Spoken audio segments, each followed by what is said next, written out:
Hello and welcome to our channel. If you are a returning viewer, welcome back. And if you're new here, please give us a like and show us support by subscribing to our channel. Thank you so much.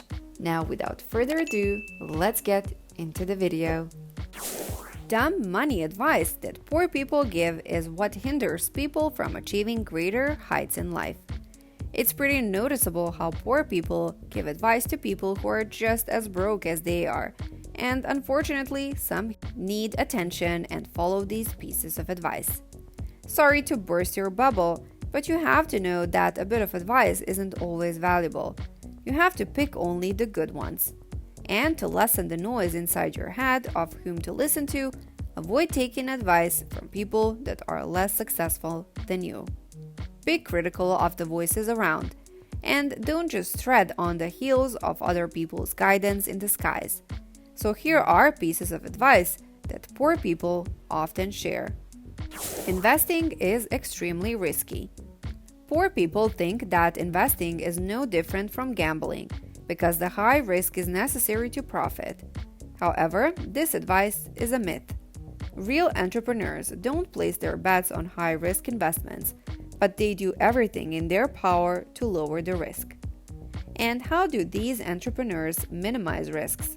Simple: education, resources, and know-how. Without these three key foundations of investing, you are not an entrepreneur nor an investor, but a gambler. Anyone in the world can invest, and the variety of opportunities available isn't just accessible to rich people. So, if you think that investing is just for the privileged, you are absolutely wrong. Investing is for those who know how to manage their resources. It's for those who are aware of what they're doing. Cling to your job. Let us shatter the illusion that this generation was taught to believe in. You will never be rich by merely landing a successful job. If you are employed and you are still barely making ends meet, you might want to take a glimpse at your options. Don't believe poor people when they say you need a new job that will give you better benefits or that you should stop spending all of the money you earn on useless crap.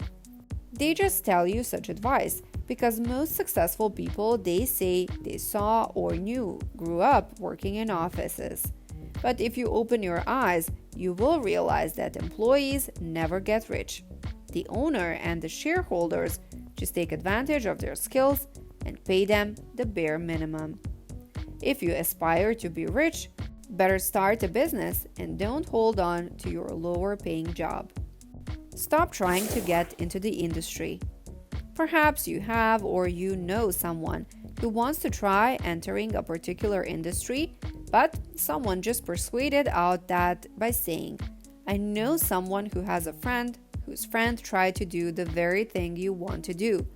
They failed, so don't waste your time trying."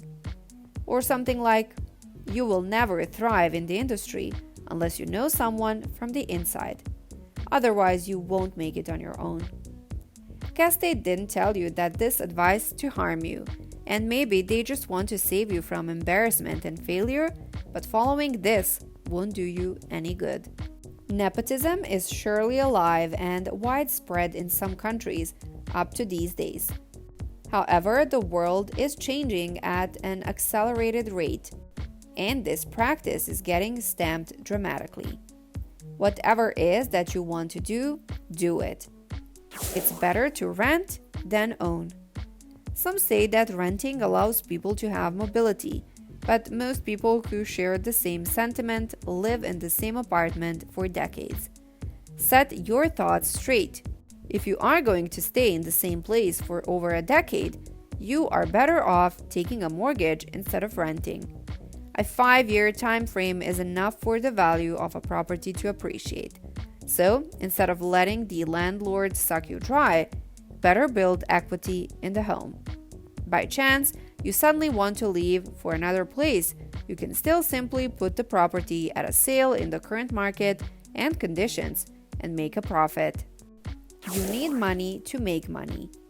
To be honest, this advice is just made to justify poor's lack of money. But if you would take a little closer look at each of our lives, you would realize that we all have the means to make money. It's just that we don't know how to utilize our resources to increase the value of our time. Whenever poor people have additional income, they tend to temporarily treat themselves to break free from a life of suffering. However, they didn't realize that they were just digging deeper graves for themselves by doing so. You don't need money, you just need skills. Always follow your passion. This sounds noble, but it's a piece of horrible advice. Following your passion won't put food on the table and won't pay your pending bills. Follow the money and mix a bit of passion into it. Don't be misguided by this advice to the extent that you will waste years of your life on a venture that doesn't guarantee your future safety. It's a pretty terrible deal.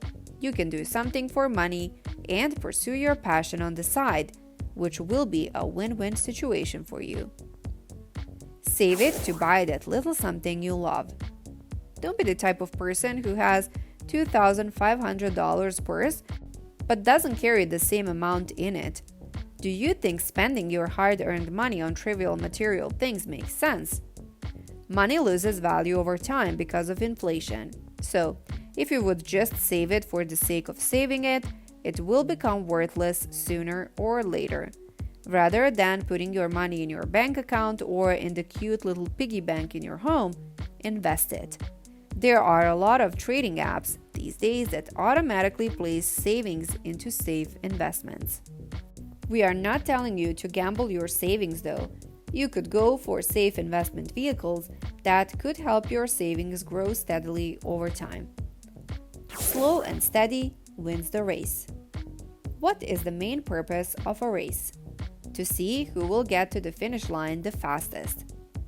Obviously, this is nothing but a piece of advice coded with a noble term. There's no truth to this. The reason why people get into a race is to see they perform against the competition.